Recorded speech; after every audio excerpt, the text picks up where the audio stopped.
These are the laws to signing Dreamwell clients in 2026. So if you do not follow each of these laws, you will not be able to sign Dreamwell clients, okay? And this video is perfect for people that are a bit unsure how to go about signing well clients. And I have done this more times than I can count. You're probably thinking, who the hell are you? Why should I even listen to you? Which is very, very fair. So my name is Dan James, and I scaled my previous content agency to 30, 40K a month utilizing all these strategies that you see here. And I have a brand new offer, Linko, which is all around doing for other people. And I've routinely just created the best outreach that people have ever seen. So you'll see here, excuse me, you'll see him, Andre Huckle Jr., who's an 8-figure SaaS founder, saying, this is the best outreach I've ever seen. There's another guy, Evan Seat, saying, got hit with probably the best Dream 100 to date. And I've done this countless times. If you go in the description, you'll see a collection of social proof deck, and you can just scroll. Like, there's just hundreds upon hundreds of screenshots. Amazing.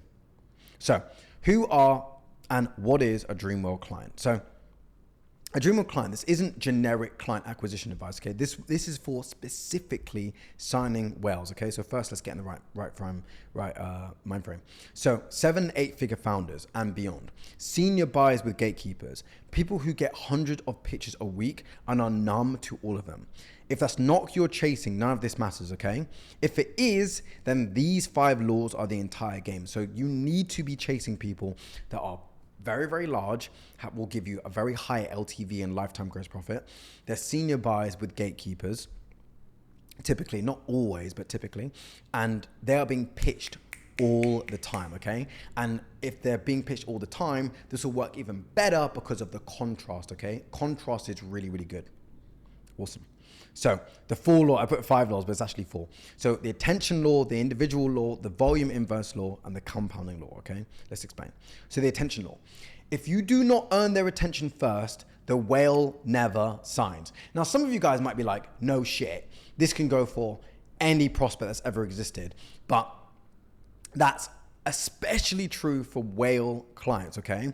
When it comes to whale clients, the hardest part of the equation is gaining their attention. What's so funny is when you get a whale onto the booked call, it's actually pretty easy to close them because they have the financial means to pay you anyways. Like, they're not gonna be too bothered on whatever you charge unless you're so up market, unless you're charging so up market and you're going so crazy that they're gonna be dumbfounded, but they're not. They're actually gonna be pretty relaxed about it.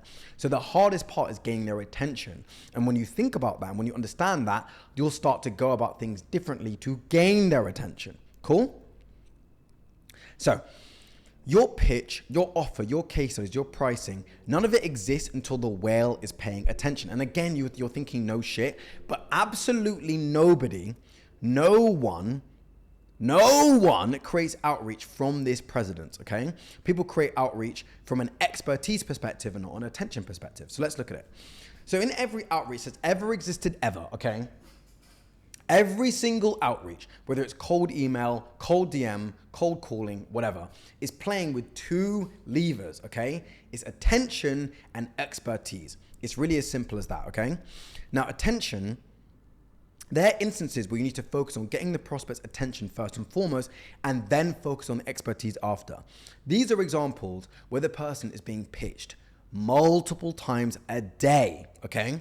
If they're being pitched loads and everybody wants to gain their attention, the hardest part is gaining their attention. Think about a celebrity and they have paparazzi around them. That's going to be very, very difficult to gain that person's attention because everybody's vying for it, okay? And that's the type of thinking you need to have. So when does this work best? This will work excellent for Dream 100 prospects in very sophisticated markets. So people that are being hit with the same pitches over and over again, or people that are so large that they're like, oh my gosh, like everyone wants to work with them, okay? Those people. So why is this a non-negotiable for whales? Why is this a law, okay? Number 1, prospects have been pitched 4 million times. Prospects in general, let alone whale prospects. They have gatekeepers, full inboxes, and zero reason to care about the 50th templated email this week. They genuinely don't care, and why should they? They are numb to everything that looks remotely like cold outreach. They literally just don't care. Generic outreach fails on senior buyers every time without exception. The prospect is so big that you need to do something incredible to grab their attention. Do you think you could send a Gamma Dot to Cole Gordon or Alex Hormozy or Aman Gadzi or Cody Sanchez? No. They're not going through your Gamma Doc. They're not going through your Google Doc. That's not an effective use of their time. And you also need to think, they are running a business, or they're a big part of, even if they're a CMO, they're a big part of a business. They are running some key department of a business, or running the entire business, okay? Just from a calories perspective, spending the energy going through all the outreach is literally impossible. It's a better use of their time, energy, effort, and mental bandwidth to ignore all of them. So that's why they do that. That's why they ignore all the pitches they receive, because it's a far better use of their time. So that's why most founders try to earn meeting with their offer. Wrong. Before the offer, before the pitch, before anything, you have to earn the right to be looked at, okay? And I've always had this perspective, and it's served me correct, okay? So every closed whale deal is downstream of one moment, them deciding to pay attention to you. So the change is brutal. They only read it if you earn their attention. They only watch if you earn their attention. They only book the call if you earn their attention. They only sign if you earn their attention, okay? You see, everything has to follow after, so attention comes first. If your outbound doesn't break through the first second, every other tactic in this video is wasted. You must gain their attention first, and then you can highlight your expertise after. And there's multiple ways to go about it. That means you could send them a creative video. That means you could send them a physical good. That means you could do an in-person stunt. That means you could, in some cases, send them a strategy doc. But you have to do something that makes them stop and pay attention. They have a laundry list of things they need to do. And on top of it, isn't going through all their cold emails and cold DMs. That's actually on the bottom of their list, okay? So make sure you gain their attention first. That is law number 1. So here's some proof of the attention law, okay? Because I think it's important to give proof for each law, because you might be like, why should I even listen to it in the first place? So we built a bespoke cinematic super movie around him personally and designed to operate above what he sees daily. That's why we did that. Cool. So how to apply the attention law. Before you sign anything to a whale, ask yourself, is this the first thing of its kind they've ever received? Have they ever got anything like this? The answer better be no. Would it stop them in their tracks? The answer better be yes. Would they show it to their partner and be excited? The answer better be yes, okay? And if you think, oh my gosh, this is so high effort, I don't want to do this. No, that's wrong. You are not being creative. This is a creativity session, okay? And you can do this with, you can be like $5 of damn near $0. You can be $5 all in. You can be very, very, very creative with this and create something incredible.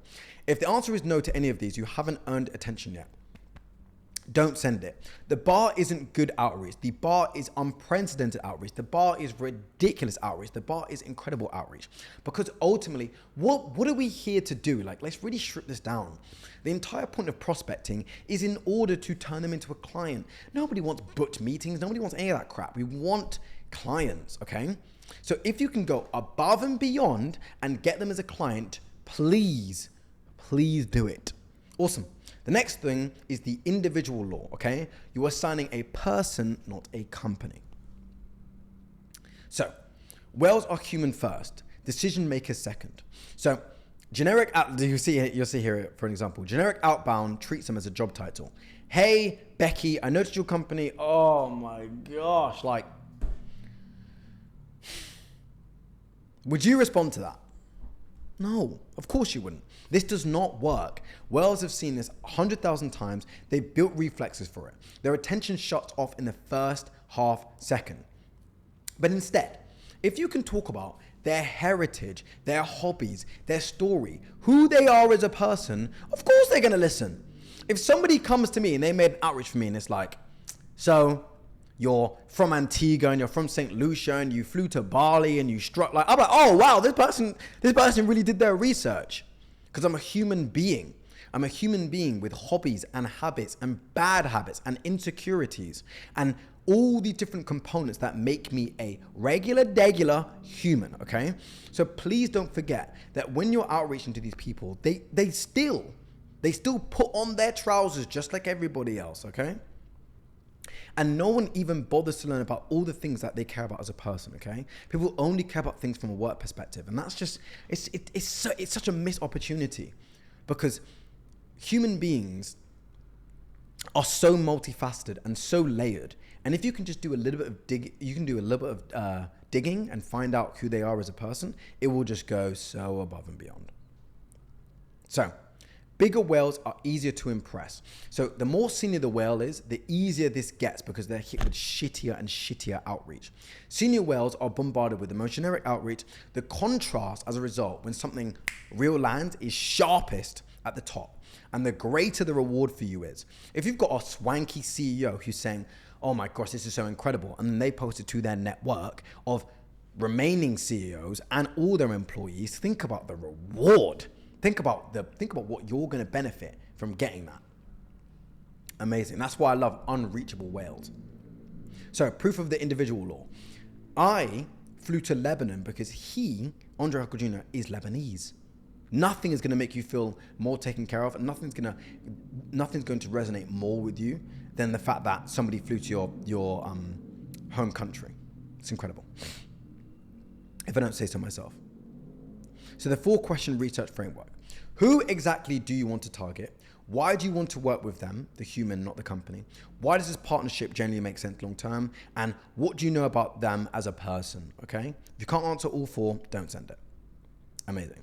So the volume inverse law. The fewer you send, the more whales you sign.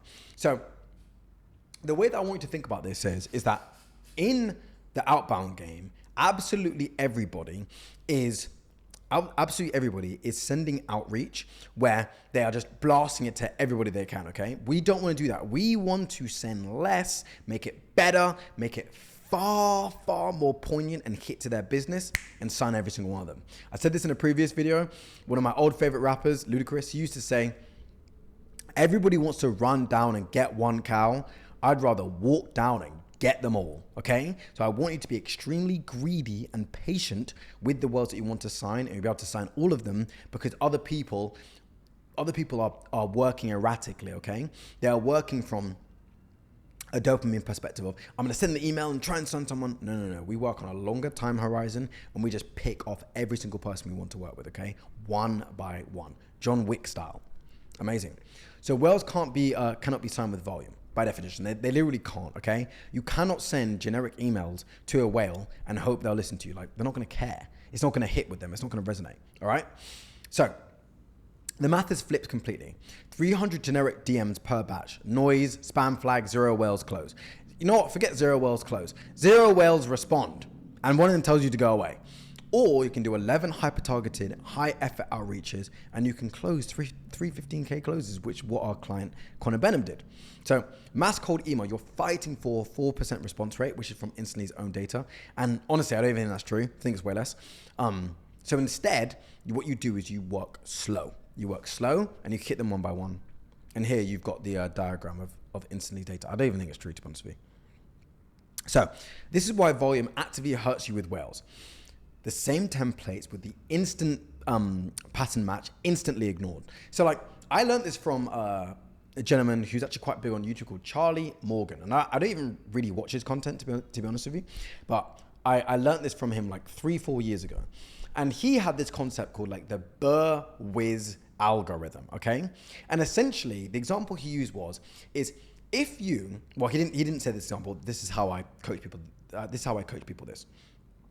If you are walking on the street and somebody that's covered in bruises and they're very dirty and their clothes are tattered, what are you going to think? You're going to think this person is homeless. That's what you're going to think, pattern recognition. Now, you're not judging that person. You're not looking down on that person. You've just seen this pattern before and you're recognizing it and saying, man on the street who has no clothes and looks homeless, probably homeless. That's what you've done. When you send a templated outreach to someone, they're thinking, templated outreach with crap offer, oh, it is, bin, delete. Their brain hasn't even done any work, okay? Because they're conserving energy, which is what human beings naturally do. That's why your outreach isn't hitting properly. And here you've got more examples. Same software, same deliverability flags, same automated sequences, same scale, 0 perceived effort, 0 perceived value. That's why things go in the bin, because they're doing pattern recognition. Homeless man, bad outreach, throw in the bin, or cross the street. That's what they're doing. They're literally just running that exact algorithm in their head. And they're not even, the funny thing is, they're not even cognizant of it. We all do it. We all do it daily, like 1,000 times a day. We're not even aware that we're doing it. Cool. And here's some proof of the volume inverse law works. So Connor Benham sent 3 outreaches and he made $71,000 from it because he went slow. Cool. And here's how you can apply it. So 10 to 25 names maximum. Each one must clear the test of, if I close this person, it changes my year. And reinvest the time that you would have wasted on 300 generic sends into 2 great ones, okay? That is a bar, all right? That is a bar, and you should follow that. The compounding law. 1 whale is not 1 client. It is 6 assets, okay? When you sign a whale client, you are able to benefit just way more, so much more than just their LTV, just their lifetime gross profit, okay? So let's go over it. So when you sign 1 whale, yes, you'll get the direct LTV, you'll make a bunch of money, that's cool, but you'll get brand gravity. 1 whale logo can recalibrate how people see you, or recalibrate sales calls. And I've used this example before. So let's say you reach out to sales recruiting agencies, okay? And Cole Gordon is the granddaddy. He's the leader of that space, okay? So if you sign Cole Gordon and then you're speaking to another person in that space, the likelihood of them being smaller than Cole Gordon is 99.9%. So if they're on the fence, you can say, well, we've done work for Cole Gordon. And then you can just show some of the work you've done for them, and that person's going to be sold. Because if Cole Gordon's done it, and they're the market leader, and they make way more money than Cole Gordon makes way more money than them, then they should probably do it too. It's lemming, it's follow the leader. And there's nothing wrong with follow the leader. We all do it in aspects of life. The next one is network effect. Whales talk to other whales who become inbound. Simple as that. Case study value. Perpetual marketing at 0 ongoing cost. I still get people messaging me about Lebanon. Had it today. Some dude called David literally messaged me on LinkedIn. He was like, hey, I saw the Lebanon thing. That was awesome. Happens all the time. Cost curve shift. So what happens is that when you have whale clients, you can make more money. And as a result, your opportunity becomes far bigger and the cost curve itself literally just pulls out because you're going up market, so you can just make more money. It's awesome. And the next thing is founder leverage. So you can have fewer clients, more focus, and more time. So you're fulfilling for less people, which means less complexity, less overhead, and you can just focus on signing the biggest people. Amazing. And this is why whales bring you more whales. So whales talk to other whales. So human beings, we're obviously going to all talk to each other. But when your outreach is extraordinary, they'll send it everywhere. So they'll share it with their team, they'll send it to their family, they'll post it publicly. Their network is mostly also whales too. And other whales will just bring you warm inbound leads. It's happened to me so many times, okay? So the second whale is materially easier to sign than the first because you've already got that first whale and you can just say, we've already worked with this person. And that just recalibrates the entire deck. Awesome. So here's proof of the compounding law. So I did this for a guy called Michelle Lieben. I don't think so Michelle reposted outreach with 70,000 followers. And I got tons of inbound leads from it because people were like, wow, if you can do this for him, then I'd love to see what you could do for me. Happens all the time. Awesome. Now, here's how to apply it. Design every outreach for 2 audiences simultaneously. The whale, primary, and the whale's network, which is secondary. So this means make it visually post-worthy, okay? You want that person to want to share it, all right? If you make something for someone and it's that incredible, they will share it with their team. I have literally sent things to whales and then I've had their entire team start friend requesting me because it's clearly been sent inside Slack channels. Make it a story they want to tell publicly. This can be they post it on Twitter or they post it there. Like you've seen in this deck, people will post it on Twitter. They'll talk about it publicly, okay? And then make sharing it make them look good, okay? That English is terrible, sorry. The point I'm trying to make there is that it raises their status. Raising people's status or your customers or client status is always a good idea. Everybody wants their status raised. So they look better, so they're going to want to share it. Look what this person did for me. They feel special. Cool. Now, here's a quick recap of all the 5 laws. So number 1, the attention law. If you don't earn attention first, the whale never signed. And yes, that goes for every single client, but it's so true of whales because everybody's trying to gain their attention. Number 1. Number 2, the individual law. You are signing a person, not a company. Understand them as a human being, okay? The pre-sale law. Actually, I didn't even talk about that, but I can very, very briefly and quickly go over that. And that's essentially all the work is done before the call. So do tons of research. Excuse me. The volume inverse law. Fewer, better outreaches sign more well. Stop trying to sign every single person. Slow down, spend less time, and concentrate that effort. The compounding law. One whale is 6 assets, not just one client, okay? So if you follow all 5 of these laws and you think about these laws and you utilize all the different methods and you attack your outreach thinking, all right, cool. Will this be shared? Will this person actually want to tell their family? Have I understood them as a human? Have I understood their business? Am I getting their attention first? If you think about all of these things, you're just going to rip and you're just going to be able to sign every big client because nobody else is thinking from this perspective. Now, with all that being said, watch this next video because it explains in even more detail how to go about this. See you for that one.